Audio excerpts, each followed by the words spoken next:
السلام عليكم ورحمة الله وبركاته، عاملين إيه؟ إن شاء الله النهارده هنعمل بسكوت بالتمر. البسكوت ده حلو جدًا، جدًا، بجد بُصّوا مش قادرة أقول لكم هو كان حلو إزاي.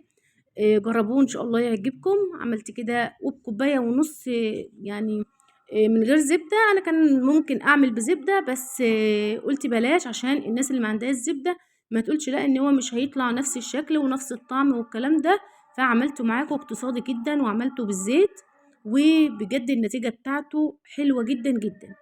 تعالَ أقول لكم المقادير ونشوف وصفتنا النهارده نعملها إزاي.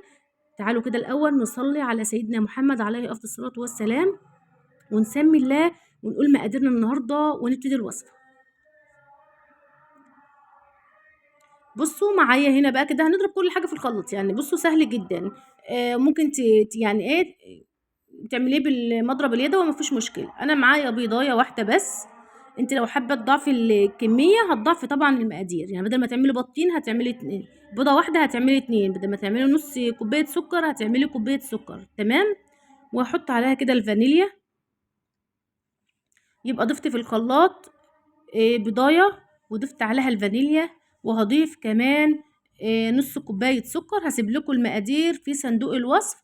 هنضغط على عنوان الفيديو هيدخّلكم على طول على صندوق الوصف، تمام. يبقى ضِفت بيضاية وفانيليا ونُص كوباية سكر ونُص كوباية زيت. أنتِ لو عندِك زبدة ممكن النُص كوباية زيت تضيفيها زيت على زبدة، تمام. فأنا حبيت أعمله بالزيت بس علشان الناس اللي ما فيش عندها زبدة ما تقولش لأ الوصفة مش هتنجح معايا. هاضربهم بقى كويس جدًا، جدًا في الخلاط لغاية ما السكر كده يدوب، وبعد كده نكمّل الوصفة. ضربته كده في الخلاط زي ما أنتم شايفين أهو، بقى بالشكل ده كده. دلوقتي بقى هانزّله كده في البولة. ننزّل كده الخليط ده كده في البولة. سهل وبسيط جدًا، والمقادير بتاعته بسيطة جدًا، جدًا، وشوية زيت وكوباية دقيق هنعمل أحلى شوية بسكوت. أنا نزّلته كده أهوّة، الخليط معايا بالشكل ده ما شاء الله حلو أوي. هنحط بقى كده المقادير الجافة كده على بعضها. بُصّوا معايا ديّة كوباية إلا ربع، كوبايتين إلا ربع من الدقيق، تمام. هنحط عليها معلقة كبيرة مليانة من النشا، معلقة كبيرة من بتاعة الأكل ديّة مليانة من النشا. هاضيف رشة من الملح، و معلقة صغيرة بيكنج باودر، وكمان هاضيف معلقتين كبار من الحليب البودر، تمام. هاقلّب بقى ده كلّه مع بعضه، يبقى كوبايتين إلا ربع دقيق، معلقتين كبار حليب بودر، وكمان رشة ملح، ومعلقة صغيرة من البيكنج باودر.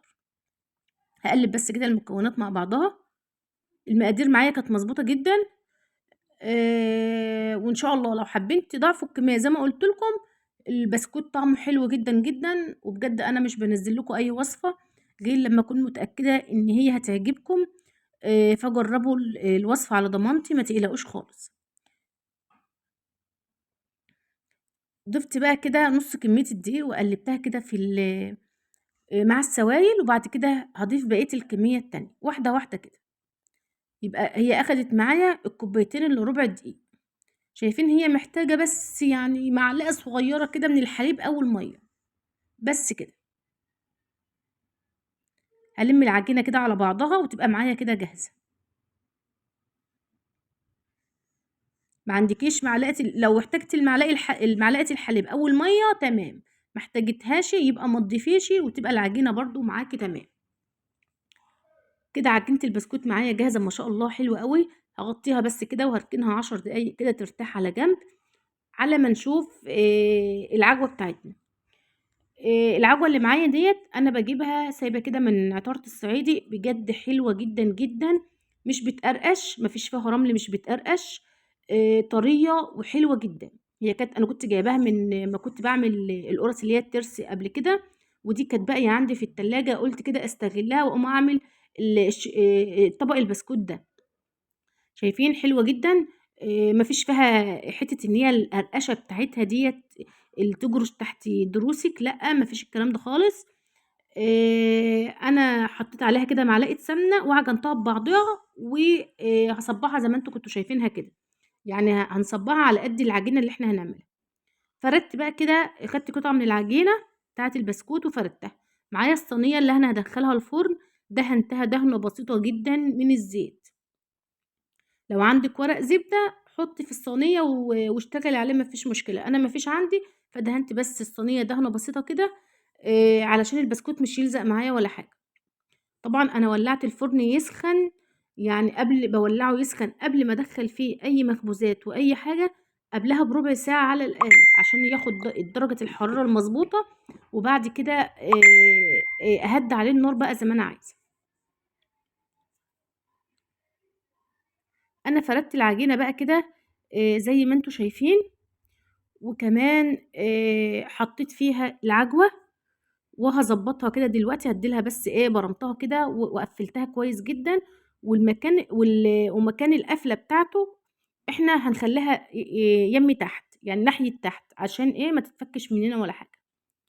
العجينة طرية وسهلة جدًا وحلوة جدًا، جدًا، و تتبسطي كده وأنتِ شغّالة فيها. أنا بس بطّطت عليها كده بسيط وجِبت الشوكة وهابتدي بضهر الشوكة كده وآخُدها طوالي بالشكل ده، ضغطة بسيطة بس كده. بس ادّتنا كده شكل البسكوت.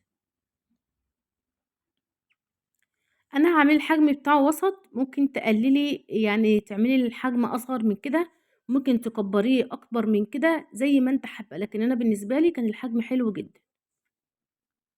بسم الله نرفع بس كده واحدة أورّيها لكم.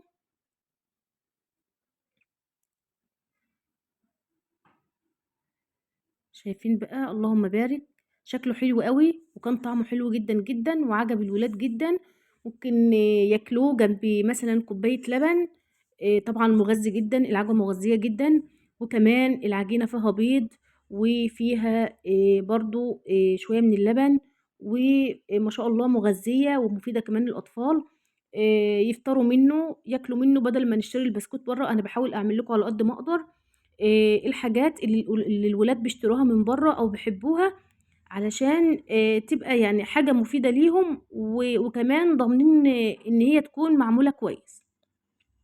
عملت كمان واحدة أهوّة، شايفين البسكوتة عاملة إزاي، مش عايزين نرقّقها أوي تبقى رقيقة أوي يعني خلّيها يعني أمّا تيجي تفرديها خلّي السمك بتاعها يكون وسط. ما شاء الله شايفين الجمال بقى، حلوة جدًا. أنا كده خلّصت العجينة أهوّة، شكِّلت كده البسكوت.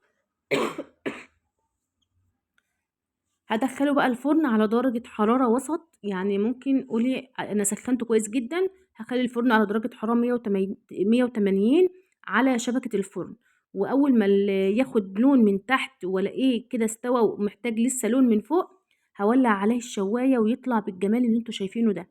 لا دهنت وشه حاجة، لا بيض ولا لبن ولا أي حاجة خالص. شايفين أخد لون دهبي من فوق وكمان اللون الدهبي من تحت، حلو جدًا، جدًا، جربوه إن شاء الله يعجبكم، ودي وصفتي معاكم النهارده، يا ريت تعملوا لايك للفيديو وتشتركوا في القناة وتفعلوا زر الجرس، واعملوا كلمة الكل عشان يوصل لكم إشعار بكل وصفاتي، ويا رب الفيديو بتاعنا النهارده تكونوا استفدتوا منه ويكون خفيف على قلوبكم، واشوفكم إن شاء الله على خير في وصفة جديدة، مع السلامة.